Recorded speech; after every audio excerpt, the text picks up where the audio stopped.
Hey guys, tonight we're heading to the cool, misty shores of Aotearoa, what we now call New Zealand, where the firelight of ancient Maori meeting grounds once flickered against tattooed faces and feathered cloaks. You're seated cross-legged on woven flax mats inside the Wernui, the great meeting house surrounded by men whose silence speaks louder than words. It's just past dusk, the crickets have started their song, and the only sound is the rustle of cloaks as someone shifts ever so slightly. You glance toward the rangatira, the chief whose face is unreadable, except for the subtle tilt of a feather in his hair. And with that, everyone knows exactly how he feels. You probably won't survive this meeting, not because it's dangerous, but because it's long. Hours and hours of speeches, genealogy, chants, and ritual pauses. It's the kind of gathering where boredom isn't just a personal issue, it's a political message. And a single feather might just say more than an entire speech. So before you get comfortable, take a moment to like the video and subscribe, but only if you genuinely enjoy what I do here. And hey, let me know in the comments where you're listening from and what time it is there. I'd love to know who's staying up with me. Let's begin with something small. A flick of a feather. You see, in many Polynesian societies, including the Maori, spoken words were sacred. But sometimes the most powerful message in the room came from the movement of a feather. A slow, deliberate adjustment of the head. A casual tilt. A soft breath causing the ornament in one's hair to sway just so. To the untrained eye, it might look like a bit of fussing, but to someone raised in the traditions of the marae, the Maori communal meeting ground, it was a clear sign the chief is bored. He's not saying it aloud, of course. That would be disrespectful. But everyone notices. The speaker's tempo falters. Eyes flick nervously. The tension builds, all from a gesture no larger than a whisper. These weren't just any feathers either. Some came from the huia, a bird now tragically extinct. Others were taken from the kareru, the sacred wood pigeon, or the kokako, with its haunting, echoing call. Feathers carried spiritual weight. They were chosen carefully attached to the hair, or woven into cloaks or headbands.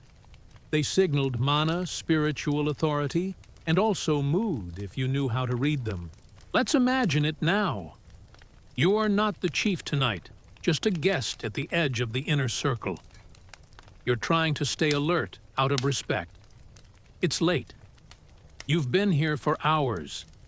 Someone's uncle is still going on about his cousin's bravery in a canoe fight 6 winters ago. Your eyelids droop. But then, the chief across the circle shifts his shoulders. The feather tucked above his ear sways to the right.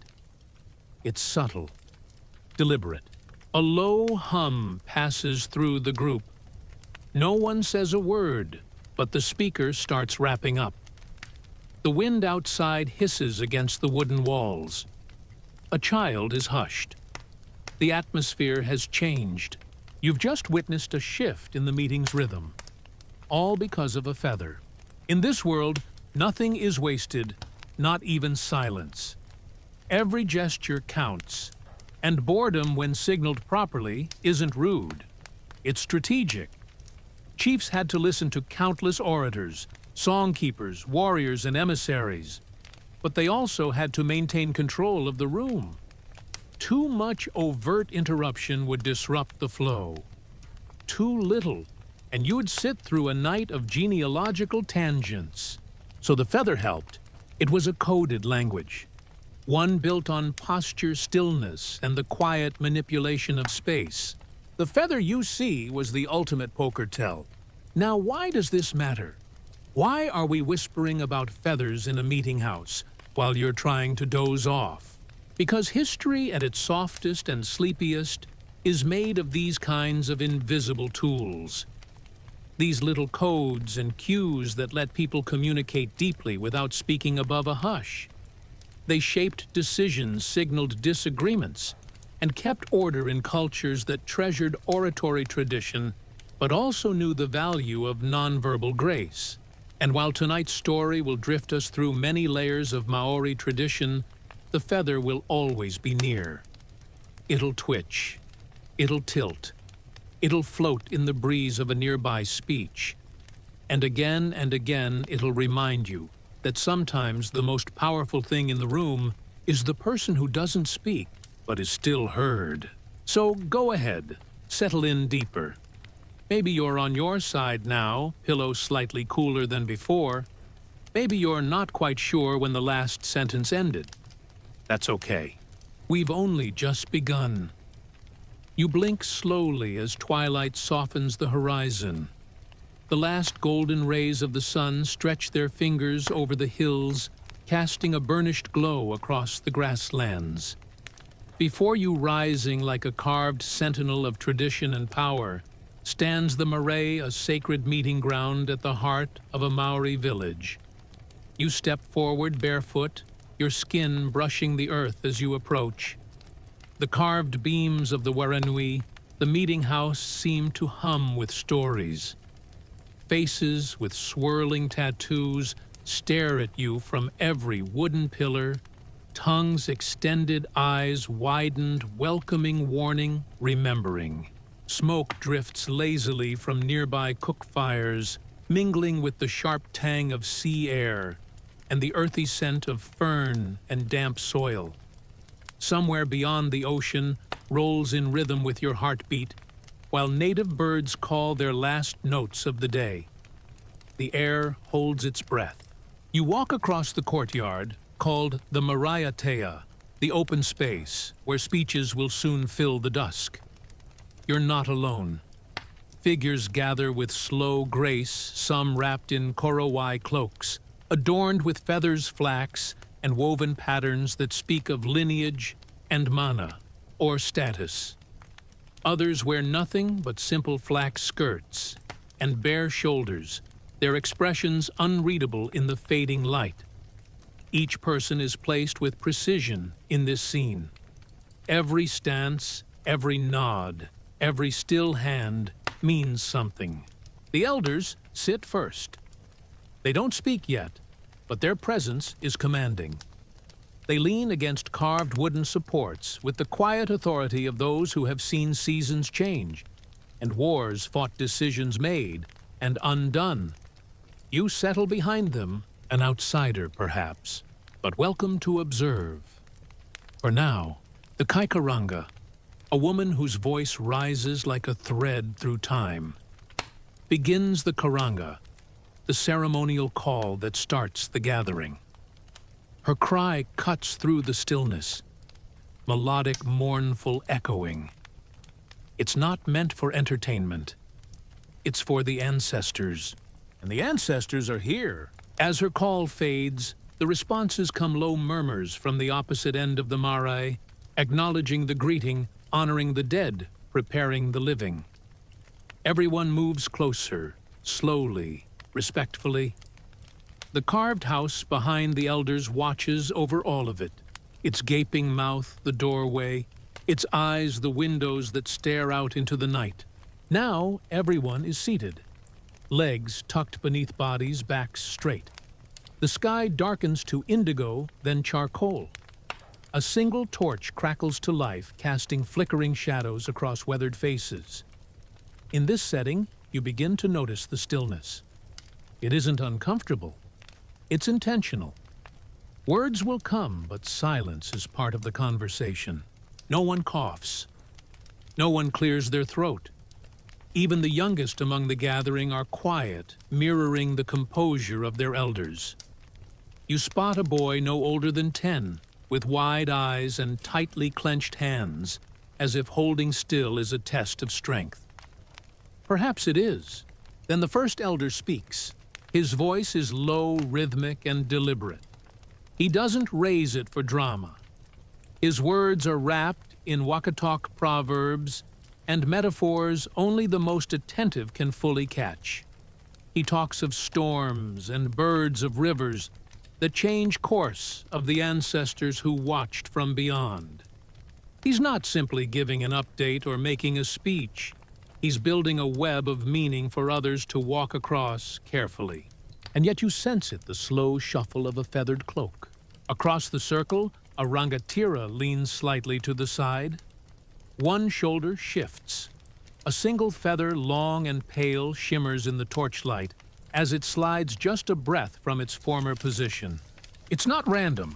That feather shift says everything. It's the equivalent of a raised eyebrow, a suppressed sigh, a polite but sharp, "We've heard this before." It's a master class in subtle boredom, yet it holds no malice. Instead, it's a nudge, a hint, an invitation to move the conversation along. And the speaker knows. You can tell. His rhythm quickens slightly. He trims a metaphor. He lands the next proverb more sharply, with less wandering. That one feather has just steered the entire evening. It's mesmerizing. You're starting to understand that here, words are only half the story. The rest is woven into body language, into feathers that tremble with emotion, into the shared knowledge of those raised to read every flicker of a hand. You let your shoulders drop. You listen not just with your ears, but with your eyes. And as night settles over the marae like a cloak of stars, you begin to see more. The quiet nods of agreement, the still hands of support, the deliberate stillness of dissent. Here, even boredom has a voice. Now that you've settled into the dusky calm of the marae, let's meet the ones who held the real power, not through shouting, nor through waving their hands in grand gestures, but through stillness gaze and the barest twitch of a feather. These were the rangatira, the chiefs of Maori iwi and Hapu, men of inherited prestige, seasoned wisdom, and highly scrutinized decorum. You notice one of them seated cross-legged, with the same immobility as a carved post behind him. His cloak, made of woven flax and trimmed in feathers, lies perfectly across his shoulders. He hasn't blinked in what feels like minutes. And yet, though he hasn't moved an inch, everyone around him knows exactly what he's thinking. Rangatira didn't gain influence by being the loudest voice in the Waranui. They were chosen, or more accurately, they emerged through Wakapapa genealogy, sure, but also through a complex interplay of mana authority, tapu sacredness, and the ability to read and control space. Being a chief was about presence. You could speak with a glance, disagree with a still chin, and the rarest, most cutting display of judgment, a slow feather shift, neither dramatic nor rushed, just enough to say, "I'm unimpressed," or worse, "This isn't worth my time." The feathers mattered. Certain cloaks, like the kahu huruhuru feather cloaks, were more than ornamental. Worn during formal gatherings or oratory duels, each feather had a story. The rarer the bird, the more esteemed the wearer. A cloak with huia feathers extinct now would have conferred extraordinary mana. The way those feathers moved, even slightly, drew eyes like fireflies to a flame. Even the act of adjusting a cloak could shift the emotional temperature in the room. A rangatira tugging their cloak a few centimeters up the shoulder might not seem like much, but it sent a clear signal I'm uncomfortable with where this is going. Imagine this playing out during a charged debate over land use or a response to an insult subtly buried in a speech. The speaker continues voice steady, but they've noticed the motion. And now they're recalibrating mid-sentence, trying to steer the topic back toward neutral ground. Chieftains had to maintain an impossible balance. They had to be authoritative without appearing power-hungry, thoughtful without seeming indecisive, attentive without being emotionally reactive. In a world without written contracts, every interaction was laden with symbolism, implication, and history. And still there were limits. Every chief had days when a speech dragged on too long, when someone's genealogy spiraled out for 30 generations, when a young warrior overstepped again. And in those moments, the only acceptable outlet, if one wished to remain dignified, was the feather. A slow glance, a half-lidded gaze, the tiniest roll of the shoulder. You as a guest might have missed it completely, but everyone else would have seen. The orator would have seen. The old women weaving near the back would have seen. And they'd whisper about it later. Did you see Rangi's feather? It shifted when Matua brought up the canoe lineage. So much was said without a word. In fact, you could argue that the fewer words a Rangatira used, the more they were respected. This quiet command became its own kind of poetry. To lead by not leading. To signal by not signaling. To bore, perhaps, but in a way that underscored your power. Because only the truly secure can afford to show boredom. Children learned early, don't speak out of turn. Don't fidget. And if you're lucky enough to sit behind the elders, watch their shoulders. Watch the feathers. That's where the real conversation is happening. Even their walking sticks, Tayaha beautifully carved with snarling faces, and inlaid paua shell acted as extensions of speech. Tapped gently against the earth, they punctuated statements. Leaned slightly to one side, they hinted at division, and leaned back into the earth. They invited consensus. All this made the marae a kind of theater, not with props and scripts, but with the infinite variety of human restraint. And watching the chiefs was like observing a weather pattern, subtle pressure systems of mood and meaning that passed over the crowd like drifting clouds. So when you hear that Maori chiefs used feathers to signal boredom, understand that this wasn't an accident. It wasn't a throwaway detail. It was a practice honed over generations. A quiet art form rooted in both humility and high-stakes communication. One flick too many could signal disrespect. One flick too soon might betray your impatience. But timed just right. That flick could end a speech early, or start a war. And tonight, you're watching it all unfold in that firelit hall. A cloak stirs, a chief leans ever so slightly back, and you realize you don't need to understand the words. The feathers are already speaking. The language of stillness. There's a kind of weight to silence that you don't notice at first. It creeps in slowly, settling over the group like a thick, invisible blanket. You're still seated in the meeting house, the marae surrounded by elders, orators, warriors, and weavers. The fire crackles low in the corner, and the shadows from the woven panels dance gently on the walls. But no one's speaking now. Not yet. Not until it's their time. And even when it is, many don't. Because in traditional Maori society, silence wasn't awkward. It was power. You're sitting cross-legged on the woven mats, just to the left of your elder. Your knees ache, but you don't dare shift. Across from you, a chief who hasn't spoken in over an hour slowly adjusts the cloak over his shoulders. He doesn't speak either, but the subtle brush of the white-tipped feather near his ear has not gone unnoticed. A few heads turn. A few eyes squint. He said all he needs to say. That's how it works here. In many Western cultures, words are like currency. You spend them freely to prove your point. But on the marae, silence is currency. The fewer words you use, the more people lean in to listen when you finally speak. And if you never do, well, maybe you didn't need to. Maybe your presence alone spoke volumes. A feather fluttered once, briefly. It wasn't a mistake. You watch as the orator, this one younger, nervous. His palms damp against the hem of his flax garment, tries to navigate the silence. He starts too fast, stumbles, then corrects. He knows the rules don't rush. Don't crowd the air with your own breath. Let the space between your words do the heavy lifting.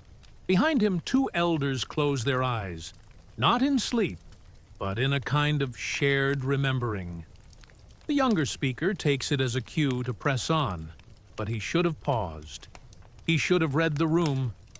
You see a small shake of the head from the senior chief across the circle. Not much, just enough. Just one dismissive blink.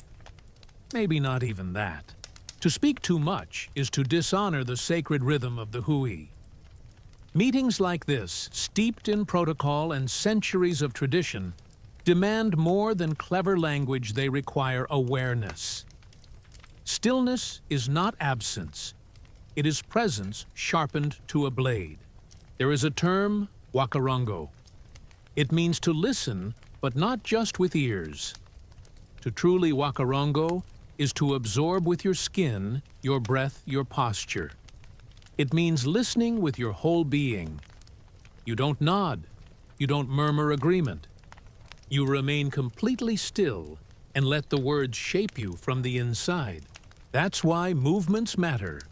That's why a slow turn of the head, or a shift in knee angle, or yes, a single deliberate twitch of a feather tied behind the ear can signal everything from interest to dissent.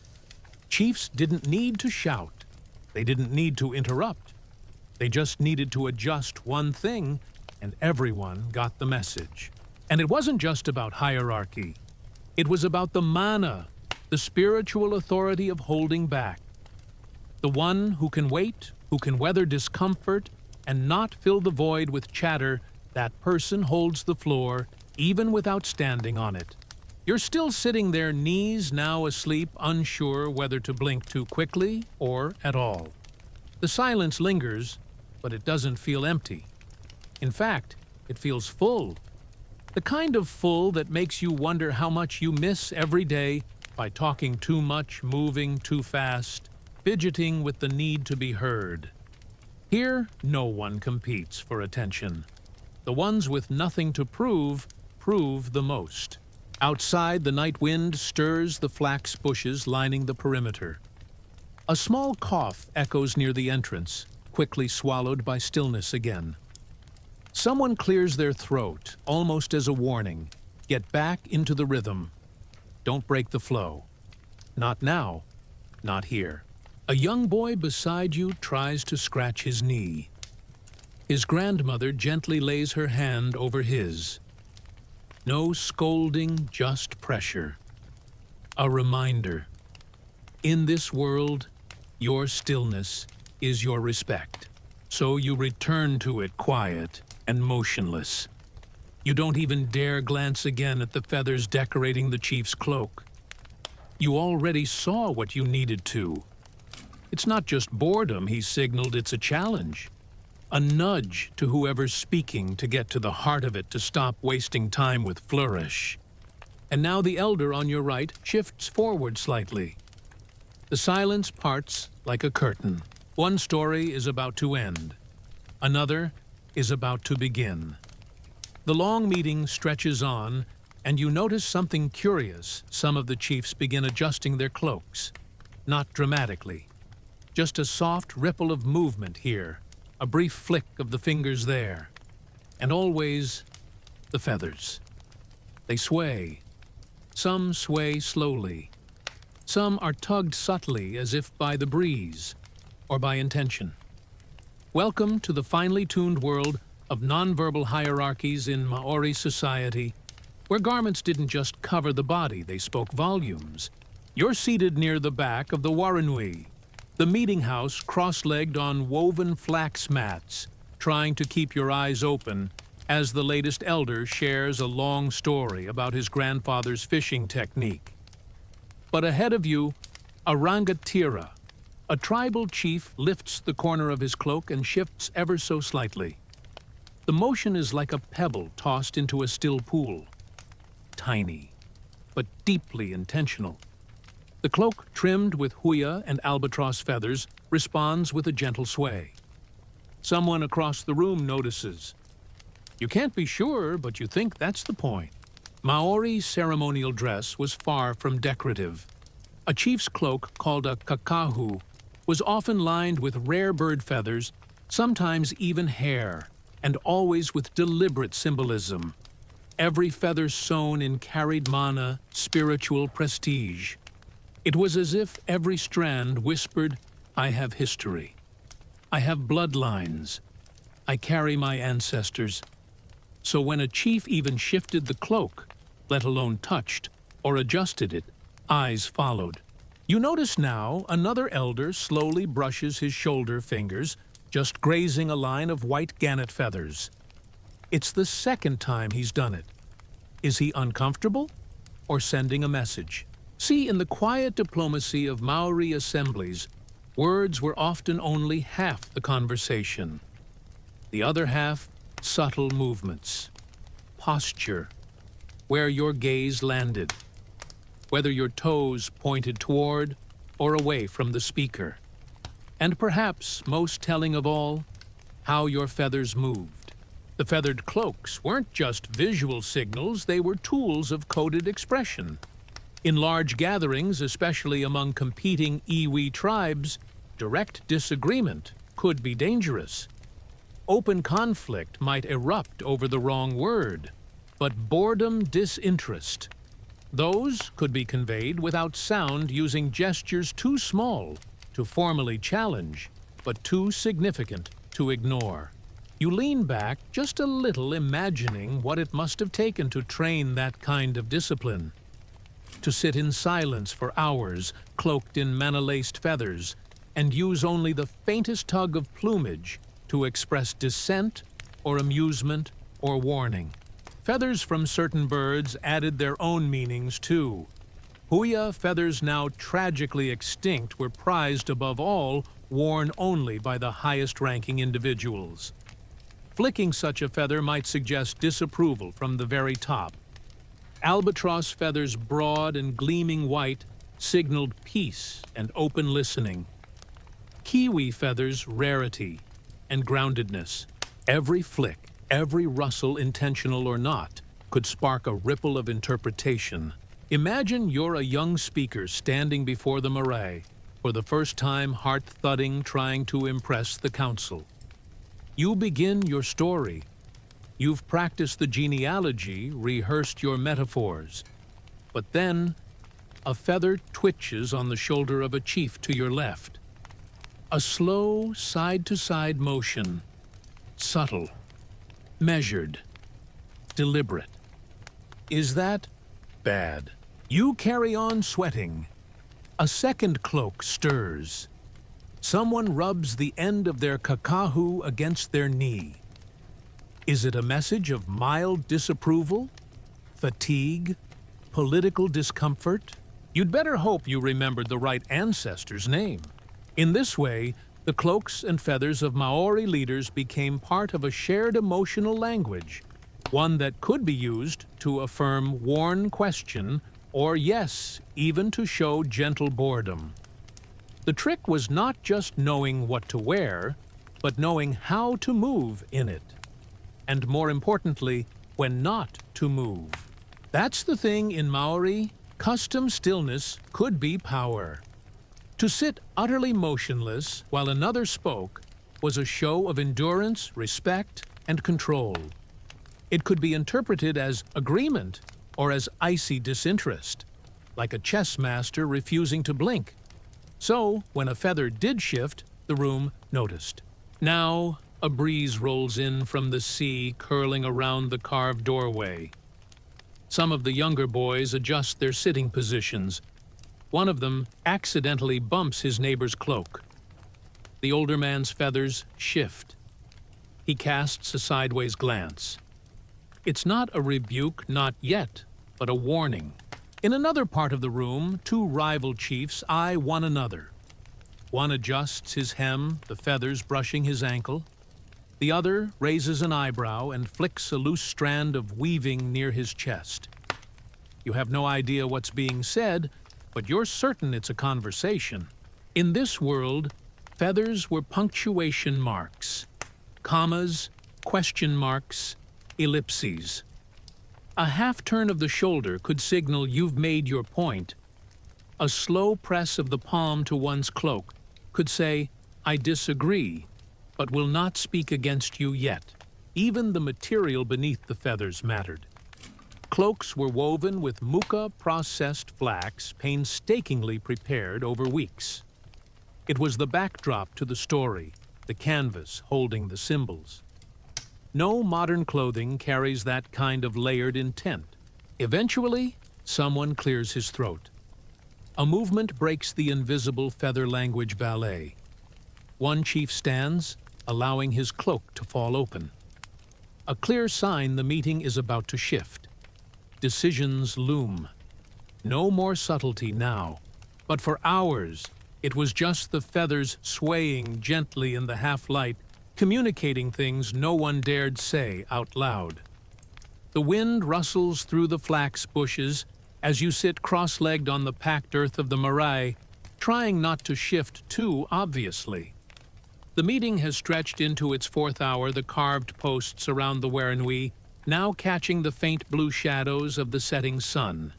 You're not a chief, not yet, but you are watching the Rangatira trying to learn.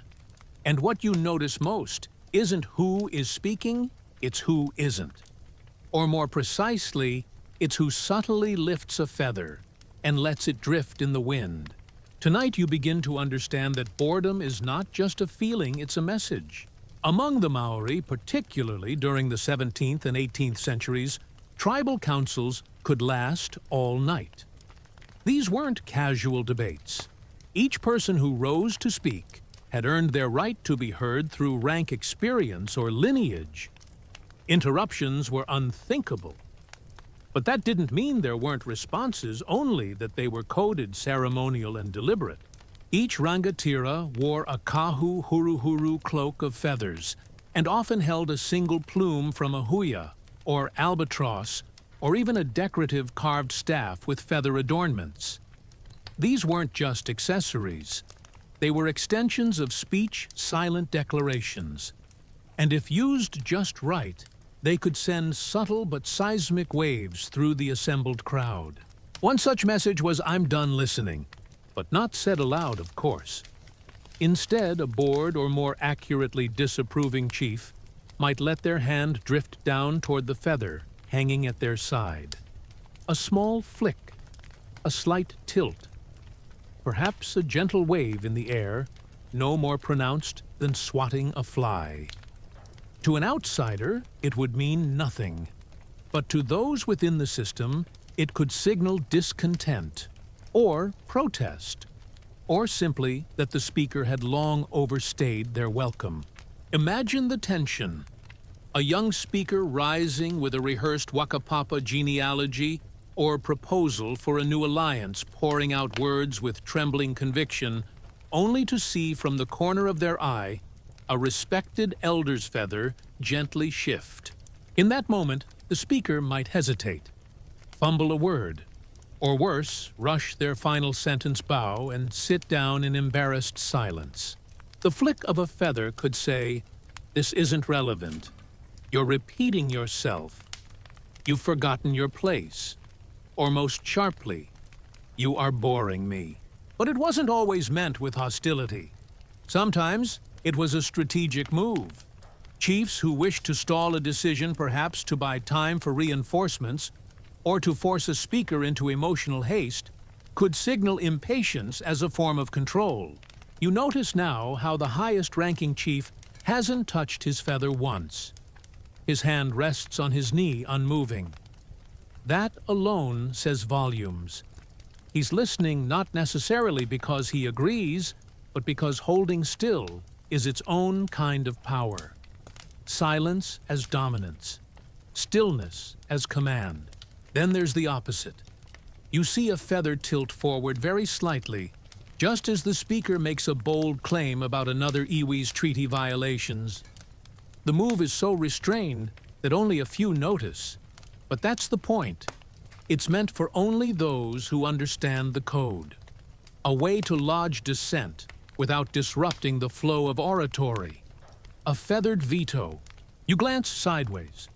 One of the younger men, perhaps only a few years older than you, rolls his shoulders, clearly bored. His cloak rustles, not in protest, but in impatience. It lacks the restraint of the feather flick, and that, too, is a message. Immature, transparent, unworthy of leadership. The power of boredom, you realize, lies not in slumping or yawning, but in the quiet choreography of restraint. Some tribes took this silent communication further. In the East, there are accounts of meetings where no one spoke above a whisper, and entire disputes were argued through metaphor and shared storytelling. In these settings, feathers were not merely decorative, they were dialogue. And for women of chiefly rank, whose voices were often limited in formal settings, feathered fans or cloaks offered a powerful language of their own. A glance, a twitch of the shoulder, the brief lift of a fan.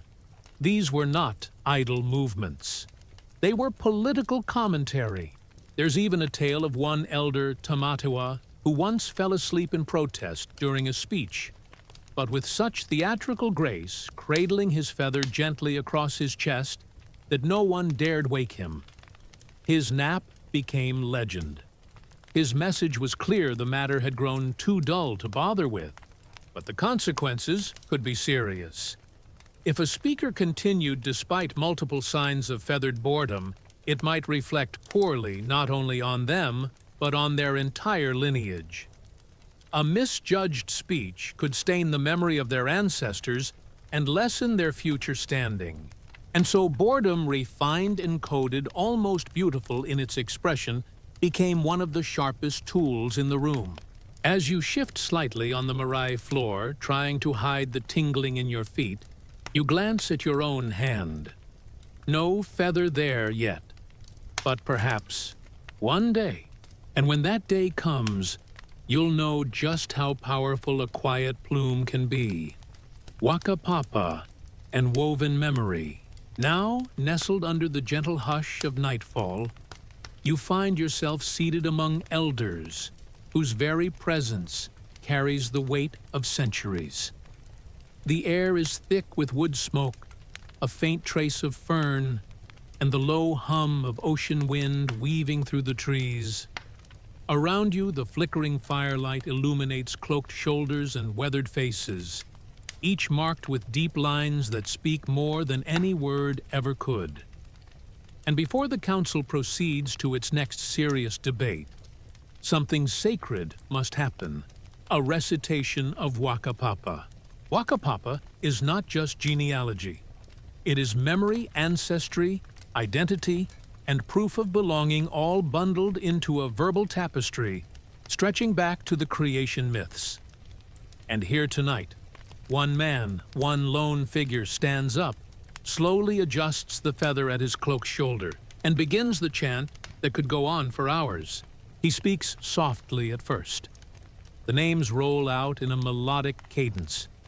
Each ancestor's name is like a stepping stone in a river, and he must tread each one without slipping. The council listens with eyes closed, not in boredom, but reverence. This is a performance of memory, and to forget even one name, just one, would bring shame, correction, perhaps even a pause in the proceedings to reset the moment. You shift your legs slowly, discreetly. It's oddly hypnotic, the way his voice rises and falls with the rhythm of ancient names. It might even lull you into sleep if you weren't aware of the intense social stakes embedded in every syllable. You dare not yawn. To the untrained eye, this looks like a monologue. But look again. There's a constant call and response, though rarely vocal. Elders nod subtly when a name is spoken correctly. Eyes dart slightly at a particularly illustrious forebear. And then there are the feathers. Every chief wears a cloak, or kakahu sometimes adorned with feathers from birds like the huia, the kareru, or the rare albatross. These feathers are not just decorative. They are part of a complex social grammar. When the speaker mispronounces or pauses too long, you might catch a chief brush his feather with 2 fingers lightly. To the casual onlooker, it's nothing. To those in the circle, it is a gentle cue. We are losing interest. It's not hostile. It's not impatient. It's simply a signal. A message from one part of the group to the speaker. Tighten your path, return to the river stones. You wonder how this custom started. Perhaps centuries ago, in a smaller gathering, one elder, tired of correcting a forgetful nephew, found it easier to flick a feather than interrupt. Over time, it became a shared language, unspoken, understood, comfortable. And still, the man speaks. His voice is steadier now, names flowing like a stream. Every once in a while, a pause. And during that pause, you can feel the air tighten. No one moves. Even your own body stays completely still, though your mind begins to drift. Did you hear him say the name of the ancestor who crossed the ocean in the Great Waka? You blink, realize you almost nodded off. Someone clears their throat, not to interrupt, just to remind you that the room is still listening. Every story deserves witness, after all. What makes this ceremony more impressive is that no paper is used, no scrolls, no phones, no writing at all. Everything is memorized. And memorization is not considered a skill, it's a duty. A boy learns from his uncle. A girl absorbs the cadence from her grandmother. By the time someone is old enough to be allowed into the circle of speakers, their Waka Papa is not just known, it's lived, breathed, and stitched into the fabric of their daily thoughts. Eventually, the speaker reaches the final name. He takes a breath. Then he says one last word, a place name. The home of his ancestors, where their bones rest beneath the earth.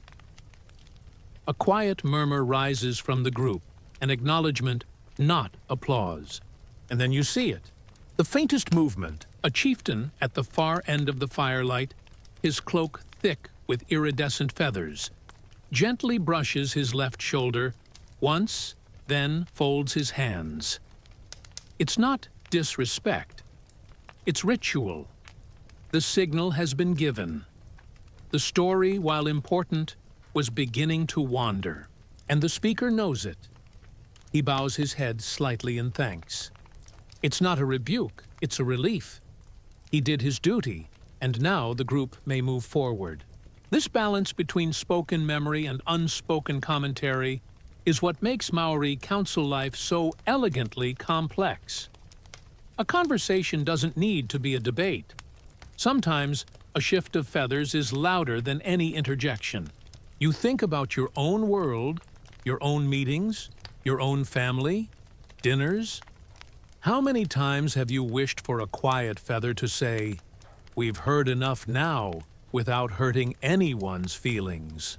The fire pops, sending up a few glowing sparks. Another speaker stands straightening their cloak.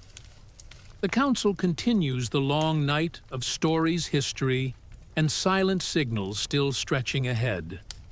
You're young, barely past your first facial tattoo, a quiet mark of entry into adulthood. You've been granted the honor of sitting in the rear circle of the Waranui, the great meeting house, while your elders speak in slow, deliberate rhythm. This is no small thing. You are now old enough to listen, but not old enough to speak. And definitely not old enough to yawn. The carved beams above you seem to stretch and warp with the flickering firelight, the wooden ancestors dancing their silent vigil as the hours roll forward. A chief at the center clears his throat with importance, launching into another verse of Wakapapa ancestral lineage, his voice rich, melodic, but painfully slow. You try to focus. You really do. Your leg begins to twitch. You shift your weight. You glance across at another boy, and he glances back with the exact same expression.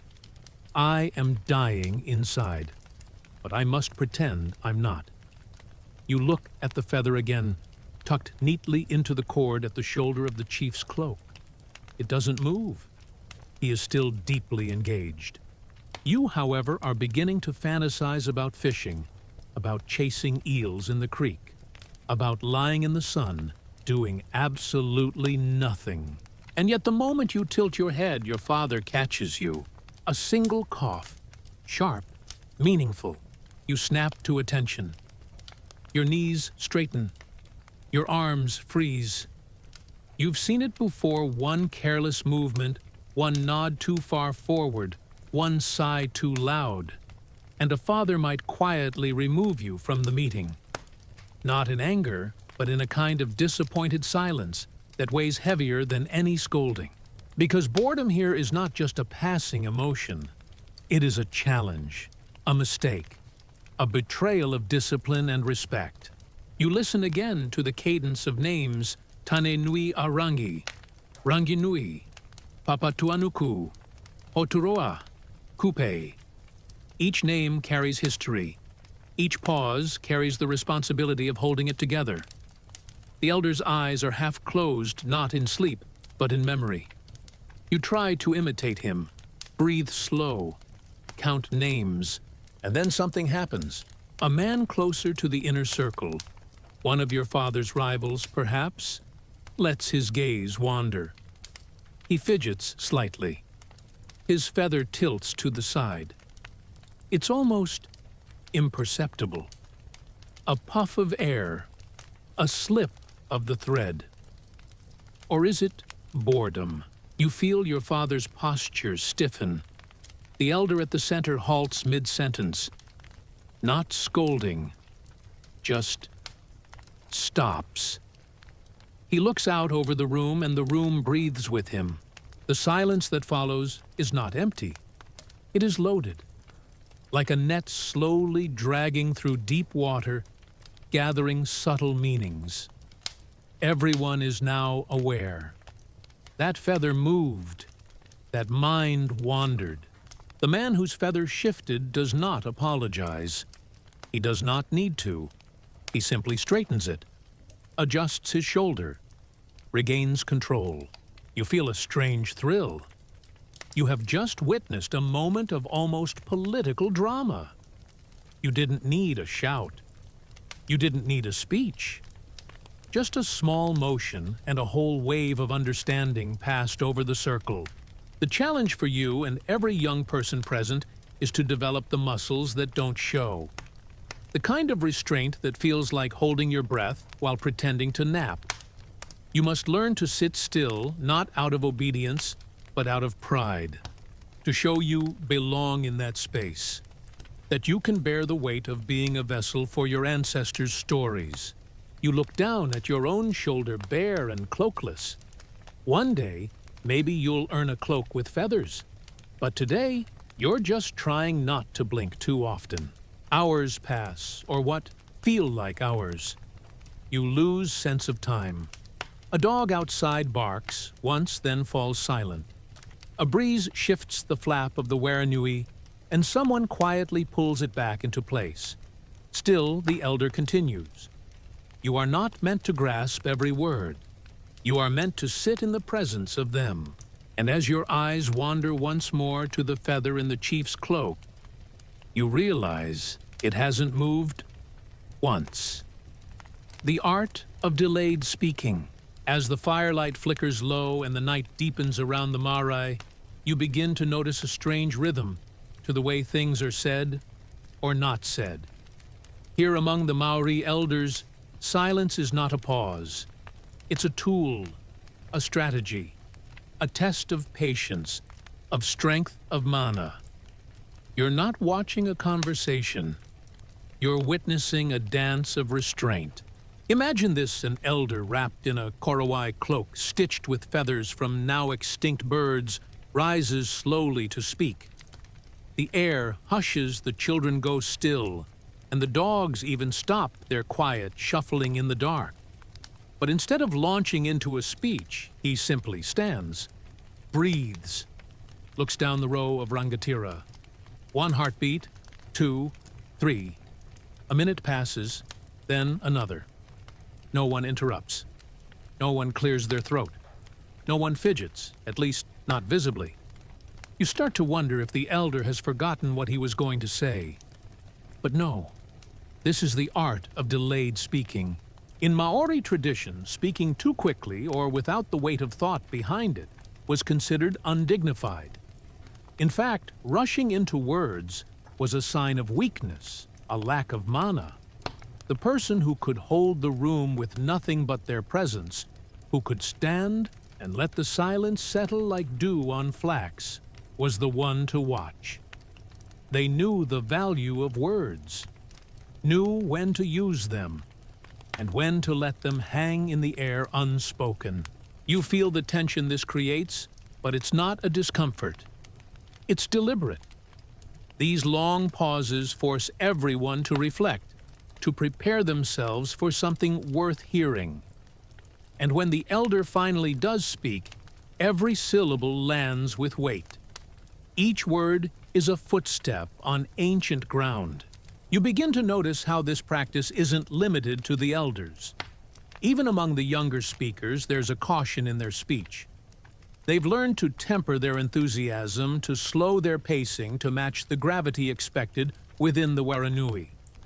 This is especially important in matters of Wakapapa, when reciting ancestral lines or retelling sacred origin stories. No one dares rush the names of the dead. The rhythm of delivery becomes a performance in itself, deliberate, dignified, and deeply respectful. And yet this practice has another effect, one you wouldn't expect. It cultivates attention. In a world before watches or agendas, this patience-driven style of communication demanded presence. If you didn't listen carefully, you might miss the meaning buried inside metaphor, or the shift in tone that revealed a subtle insult or a veiled compliment. Sometimes the pauses said more than the speeches themselves. You recall a particular story told by an old tohunga, a priest and guardian of knowledge about a famous chief who was known for pausing so long before answering a rival that the entire gathering assumed he had been insulted. The rival gloated, but the chief, still silent, simply tapped his toko-toko, a carved ceremonial walking stick, once against the floor. That single sound echoed down the marae, and in that moment, everyone knew the chief's response had arrived. Not in words, but in gesture, in timing. The rival backed down without a syllable exchanged. You watch a young orator learning this skill. His body is tight, uncertain. He rises too quickly, starts to speak, but an elder gently raises a hand. Not in rebuke, just a reminder. Breathe. Let the room come to you. Let silence do its work. The young man closes his mouth, waits, breathes. The atmosphere shifts. He has learned something. As your eyes begin to close, you wonder about your own world. The meetings that race to the next agenda item, the conversations filled with filler words and rushed opinions, the noise, so much noise. You begin to envy this ancient cadence. You imagine what it might feel like to let silence carry your confidence. Even the wind outside the marae seems to move slower now, brushing against the woven reed walls like a whisper. And inside, under the low ceiling and the starlight beyond you, begin to feel the rhythm of thought. Not rushed, not anxious, just present. Like a feather resting in a chieftain's braid, still yet full of meaning. The sacred versus the tedious. Now we drift into a space both reverent and restless. You find yourself seated cross-legged on woven flax mats, the ground cool beneath you, the air tinged with wood smoke. It's after sunset at the marae, the sacred communal space of the Maori. A dozen carved figures loom silently around the perimeter, their wide eyes and tongues protruding, as if they too are listening, though perhaps they're just as impatient as you. Tonight's meeting is meant to be sacred. A tohunga or spiritual expert rises slowly from his place near the back.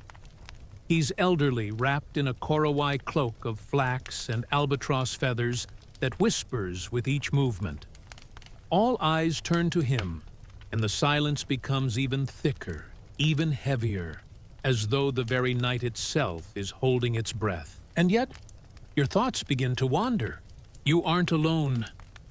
A few young men glance at the fire. One scratches his chin a little too often. A woman stifles a yawn behind her sleeve. No one dares to speak or shift their weight too boldly.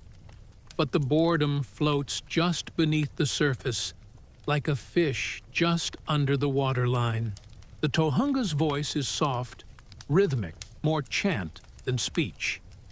He's recounting the origins of a particular atua, or god, whose realm encompasses the wind. You can't help but notice that the story sounds remarkably similar to one he told last moon. Still, the content isn't the point, it's the ritual. The speaking of it is what sanctifies this space, even if no one is particularly eager to hear about wind gods again. You glance across at the chief. He sits completely still, his feathered cloak resting around his shoulders like a shroud. But then, just for a second, his head tilts a half-inch to the side. His eagle feather bobs ever so slightly. And that's the signal. You now understand, sacred or not, boredom has been acknowledged. Not ridiculed, not voiced, just acknowledged. Here, boredom isn't a flaw, it's a feature. It's woven into the ceremony like the warp and weft of a flax mat. Because the sacred isn't always thrilling. Reverence and repetition are companions, and this society has long since learned to blend stillness with subtle resistance. When the tohunga finishes, there is a respectful silence. Then, with a nod, he sinks back down. A different speaker rises, younger, less adorned, more to the point. The change in energy is subtle, but undeniable. A ripple moves through the listeners. Eyes sharpen, postures shift upright again. Somewhere in the back, someone quietly exhales. The chief's feather stills. There's an art to balancing the sacred with the tedious. You don't complain. You don't interrupt. You simply allow your feather to twitch and let the social wind adjust itself. In this world, sacredness is not undone by boredom. It is made more human by it. The meeting continues. The next speaker references a recent hunting dispute, something concrete, something practical. You can feel the collective attention reassemble piece by piece, like a canoe being carved from a log. And yet the tohunga is not offended. His role was never to entertain. He delivered his portion as expected. In the grand weave of the meeting, his segment was but one feather in the cloak necessary, even if not the most dazzling. Someone refuels the fire, sending sparks up into the sky. Moths circle the orange light. Across the circle, a woman gently adjusts her child's sleeping head against her lap. And somewhere, a memory is etched of that moment the sacred became tedious, and how the room endured it, together with grace. Even in sacredness, a feather may drift. The fire crackles low as the speaking elder's voice slows, dipping into yet another story from a generation past. The carved wooden posts of the Werenui flicker with shadows, their chiseled eyes watching every movement, every twitch, every blink. You're seated in a wide circle of figures wrapped in thick cloaks, some heads bowed in reverence, others nodding to stay awake. This is not just a meeting. It is a moment where power balances on silence, and boredom isn't just a feeling. It's a message. And there it is. A feather shifts. It's subtle, barely more than a ripple in a woven cloak. But to the trained eye, it's thunderous. You're watching a chief. His face remains utterly calm, his eyes half-lidded in that meditative gaze that betrays nothing. But a single feather near his shoulder, lodged carefully in the folds of his korowai, just moved. Not from wind, not from accident. This was intentional. The shift is small, but its placement is deliberate, high on the shoulder, just within the peripheral vision of the speaker. A masterclass in passive resistance. No outburst, no public insult, just a slow lean back, a lazy tilt of the head, and the quill flicks ever so slightly. You watch the speaker falter, not visibly, no, but in the rhythm of his speech, a skipped beat, a glance downward, a recalibration. He has seen it. Everyone has. No one reacts, of course, because to acknowledge it directly would be to challenge it openly. And tonight, no one wants open confrontation. But the message has been sent. Your point has lost the room. Your words are wandering. In this world of subtle power and deep protocol, gestures like this carry immense weight. And feathers were more than ornament, they were code. Certain feathers held distinct meanings. A huia feather worn only by those of the highest rank could not be idly fidgeted with. Doing so suggested restlessness, dissatisfaction, or disapproval. Plumes from the albatross were sometimes worn to communicate wisdom or patience, so letting it dip forward, as if to sleep, a gentle insult.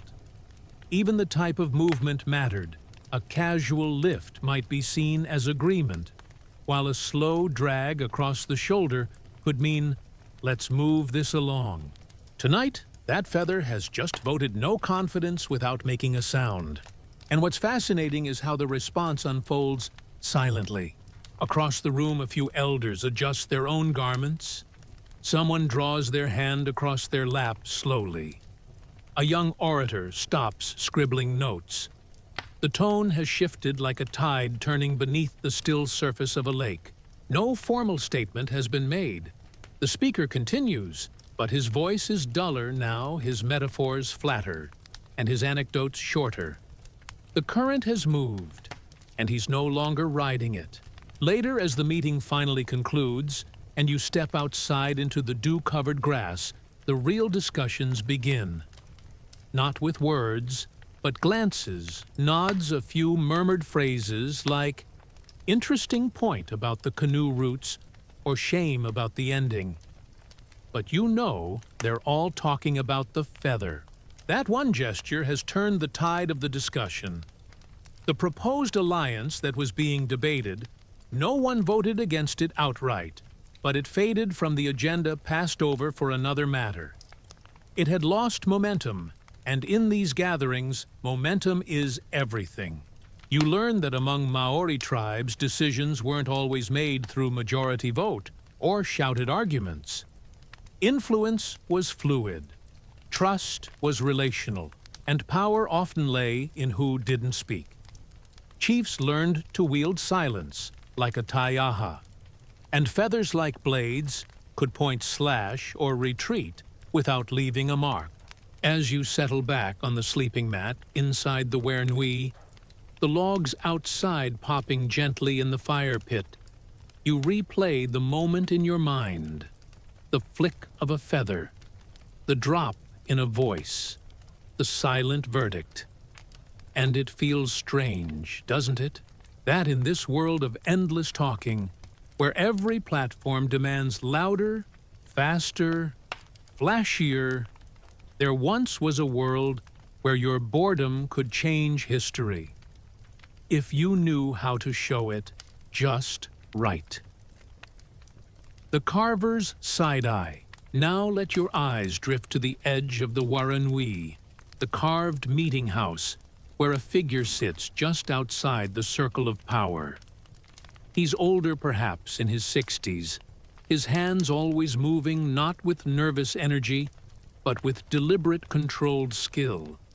He is the Tohunga Wakairo, the master carver. His face is partly tattooed, and his eyes are almost always cast downward, but that doesn't mean he isn't watching. In traditional Maori society, the Tohunga Wakairo held a complex role. While not a chief, his voice held weight through wood. He didn't speak up much during tribal councils or heated debates, but he didn't need to. His commentary came slowly, later etched into the hardwood of a doorframe or the ridged edge of a ceremonial paddle. And if you were observant enough or awake enough, you might have caught the only clue he gave during the meeting, a single side-eye, a slow blink, or a pause in his carving. You see, while the chiefs talked, and the warriors flexed, and the genealogists rattled off entire lines of descent, the carver was watching. He was, in many ways, the memory of the tribe, but a sly one. During a particularly tedious story, the Tohunga might subtly reposition his carving tools, not randomly. A deliberate clack of chisel to wood. A sudden sharpening during a moment of self-aggrandizing speech from a minor chief. These things did not go unnoticed by those who understood the silent commentary of craft. In some iwi, the carver would sit beside a long, unshaped log, the future Putokomanawa, or central post of the next meeting house. As the discussions carried on into the night, he'd begin sketching early outlines in charcoal or light knife scores. If he depicted one chief smaller than the others, or shifted a bird motif subtly from its traditional direction, it was a clear and very quiet rebuke. You wouldn't confront him about it. That wasn't done. But when the structure was completed months later, the message would be right there, fixed in wood for generations. Now imagine you're sitting across the fire from him, stealing a glance between his calloused fingers and the emerging curve of a spiraling koru. His eyes flick up only once, catching yours, before he lowers them again. There's no smile, no words, but you just know. He's made a decision about what he's going to carve tomorrow. And it wasn't in your favor. This kind of wordless accountability kept things in balance. While the orators held the floor and the warriors boomed their approval, the Tohunga Wakairo preserved a slower, quieter truth. The history he etched wasn't chronological, it was symbolic. A bent bird beak here, a crooked waka prow there, these details weren't mistakes. They were commentaries. If a chief had signaled boredom one too many times, dismissing the stories of another hapu's ancestry, the carver might reduce his size in the next meeting house's mural. Not out of pettiness, but to remind him and everyone else that arrogance leaves a legacy too. And that feather, if it was flicked too quickly, too obviously, and especially if it silenced a speaker who'd waited weeks to be heard, the carver noticed. His next work might feature a bird with its feather facing downward, a subtle nod to disrespect. No word spoken, but every elder would read it loud and clear. The Tohunga's power came from time. He didn't need to react instantly. He wasn't here for the political games of the moment. He was eternal, or close enough. His carvings lived longer than the speeches, longer than the feathers. They hung in Waranui generations later, when no one remembered the exact vote or the petty squabble, but they remembered the crooked face on that wall, the one meant to warn them what not to become.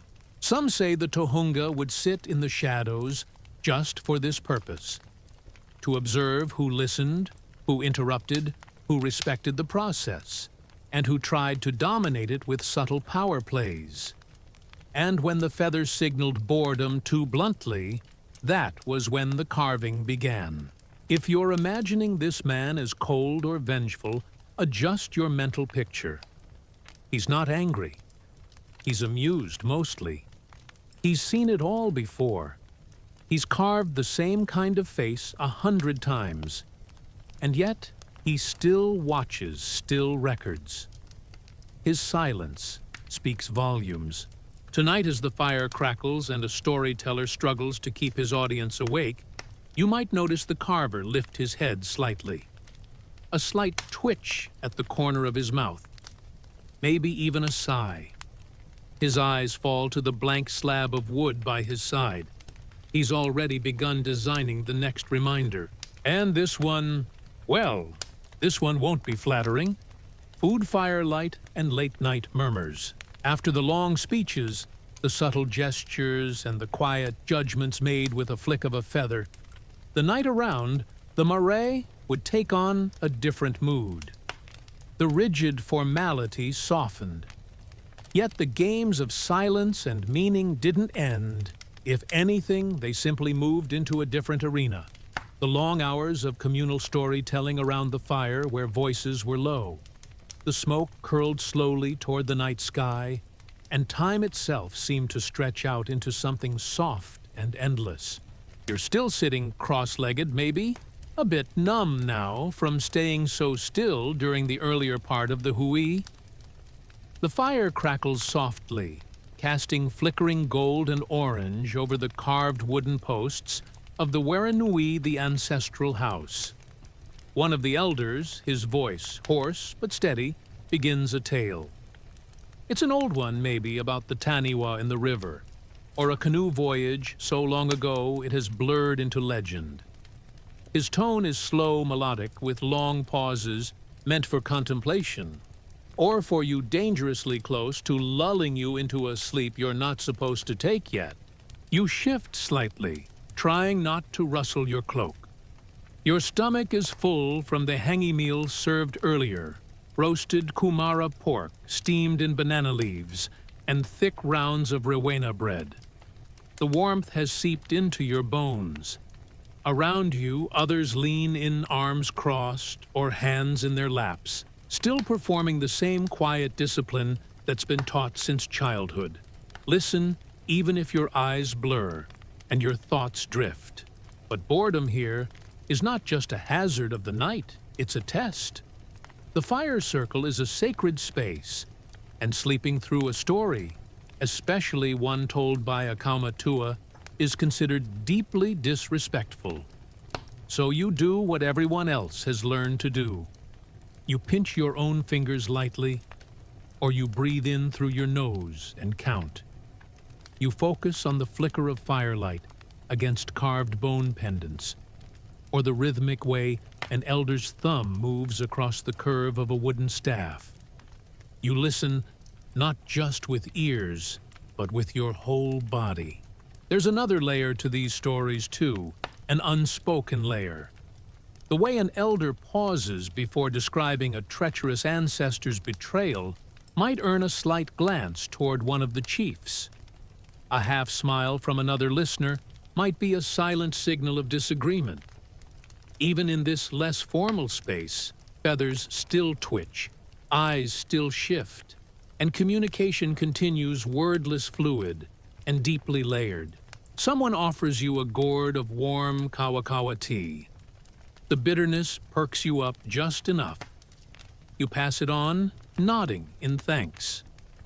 The elder, meanwhile, is deep into a tale about Maui tricking the sun, and though you've heard it before, he tells it differently tonight, laced with quiet jokes, gently poking fun at a recent political decision within the tribe. The adults chuckle quietly, and you realize this is part of the game too. Humor used as subtle commentary, where nobody laughs too loudly, and nobody admits what's being said out loud. The children younger than you have been tucked into the side room, but a few still peep through the gaps in the doorway. Even at that age, they're absorbing how this works, how stories are power, how tone matters more than words, how timing is everything. Then comes the long pause. You know it well. The elder has stopped mid-sentence not because he forgot the next line, but because he's watching, testing. It's the quietest moment of the night. The fire crackles. A dog shifts in the shadows, and a young man near the edge of the circle stifles a yawn with a little too much movement. That does it. An older woman sitting with the mana of her years, clearly radiating slowly, raises her feather. Just once. A lazy flick. The young man's face flushes. He lowers his eyes. The story resumes.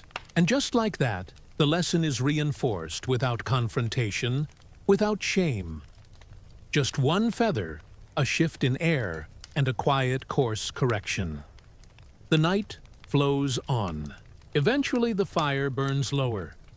The stars wheel above the marae.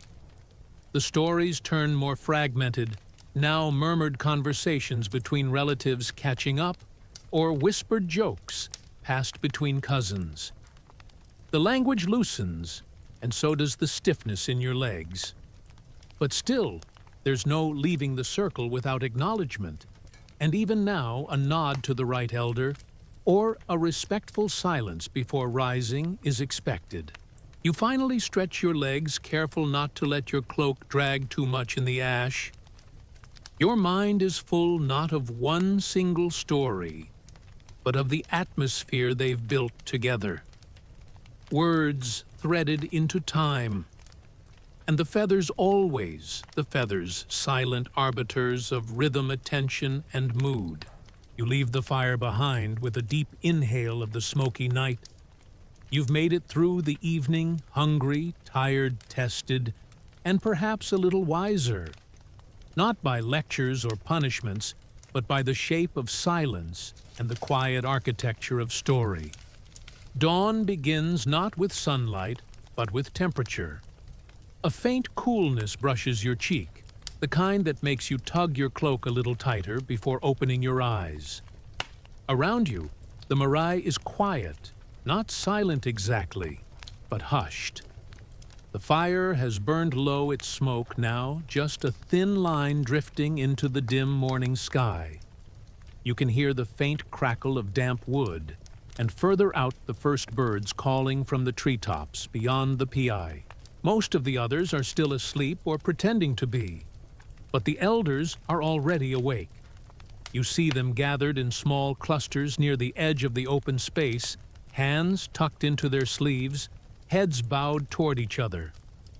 They speak in low tones, too soft to catch, but their movements are clear. A nod here, a hand placed gently on a shoulder there. No need to raise voices now.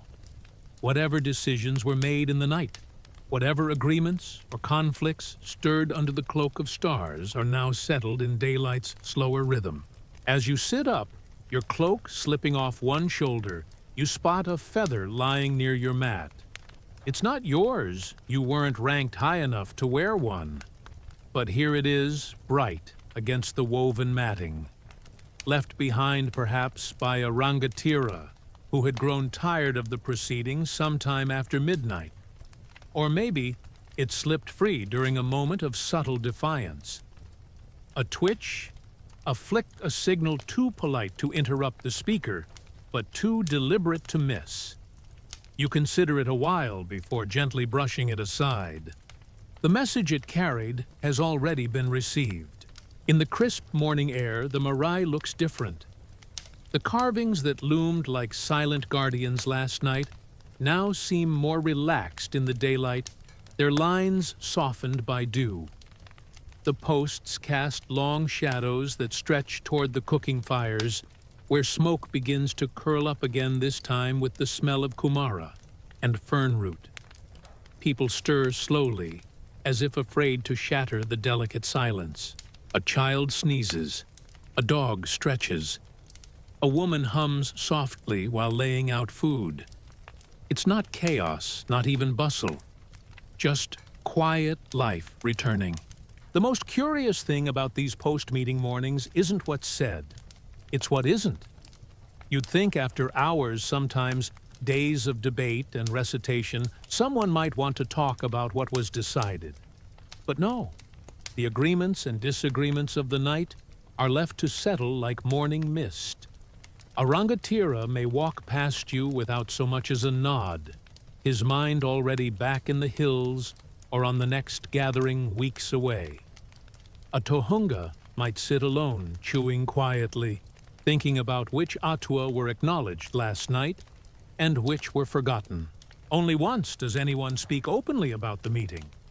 An older woman, gray hair braided and pinned with carved bone, leans toward you as she sips from a warm calabash. Her voice is gravel soft. "Did you notice Wiremu's feather?" she says. Near the end, he moved it to his left side.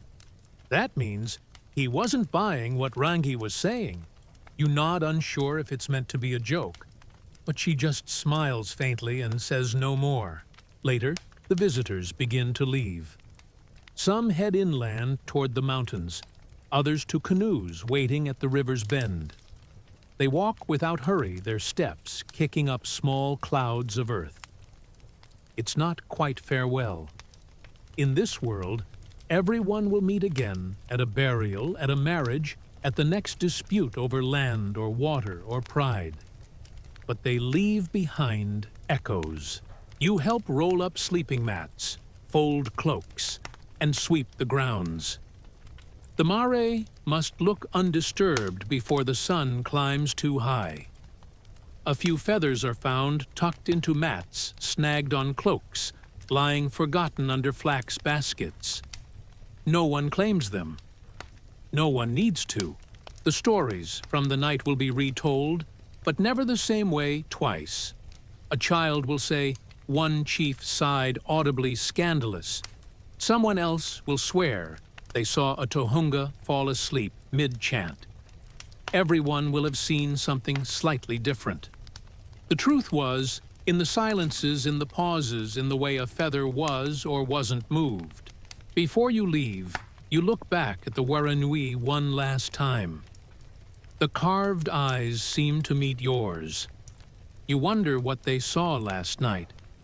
You wonder if they too noticed the way boredom flicked a feather, just so redirecting the current of human affairs without uttering a single word.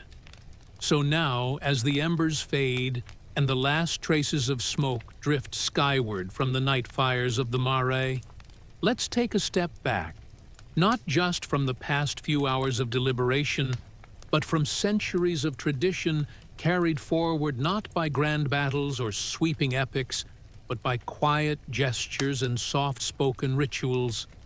It might seem curious that something as delicate as a feather could carry so much weight in Maori society, but in truth, it tells us something profound, not just about them, but about us, too. That flick of a feather wasn't mere decoration. It was a declaration, a coded message, a cultural compass. It whispered things no words could safely say. I disagree, this is taking too long. Your argument lacks mana.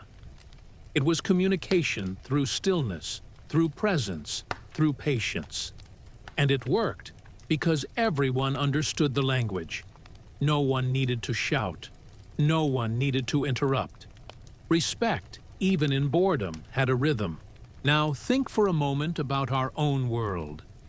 We like to think we're far removed from feather-flick diplomacy.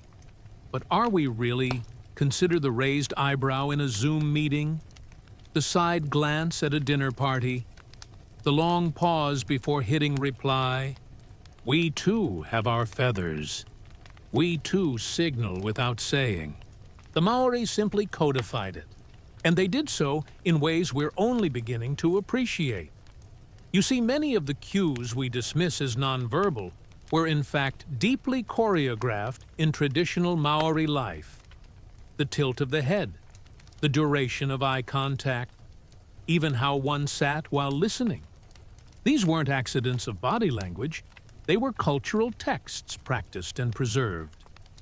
Much like haka, or carving or weaving, the way one expressed boredom or attention was a kind of artistry. A conversation without sound. You might wonder then how much of that has survived. Today in modern New Zealand, Maori communities continue to honor these nuances. In Pauhari or welcoming ceremonies, silence still frames the sacred moments. The mare remains a place where posture matters, where stillness can command as much attention as speech. Feathers, though no longer used to signal boredom, are still worn in ceremonial garb and carry with them echoes of their past symbolism. They are markers of lineage, authority, identity, and yes, we could all learn from that. In a world overloaded with noise, where every app demands our voice, where content blares in every direction, there's something soothing, almost revolutionary, about the idea that you don't have to say everything, that you can convey your truth in a glance, in a gesture, in a silence that speaks volumes. That's why this matters. It's not just an old story about bored chiefs and long-winded orators. It's a reminder that communication has always been more than talk. It's presence, intention, respect. And maybe, just maybe, when we understand those small things, we rest easier. We listen better. We sleep more soundly.